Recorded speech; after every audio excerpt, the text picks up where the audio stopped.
మీలో యెహోవాకు భయపడి ఆయన సేవకుని మాట వినువాడెవడు?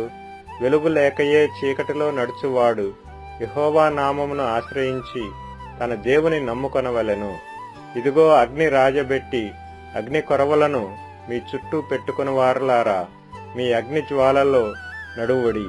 రాజబెట్టిన అగ్ని కొరవలలో నడువుడి. నా చేతి వలన ఇది మీకు కలుగుచున్నది. మీరు వేదన గలవారై పండుకొనెదరు. ఈ 2 వచనాల్లో మనకి ఏమైందంటే, మూడో పాయింట్, ఫస్ట్ పాయింట్ ఎందుకు చీకటి, రెండో పాయింట్ చీకటి ఏం నేర్పిస్తుంది, మూడో పాయింట్ చీకట్లు ఏం చేయాలి. What we should do in darkness, we should look to the light. ఇక్కడ మీరు గమనిస్తే ఇక్కడ ఒక ప్రాముఖ్యమైన మాట రాయబడ్డది ఏంటిదనగా, we have to walk in the light.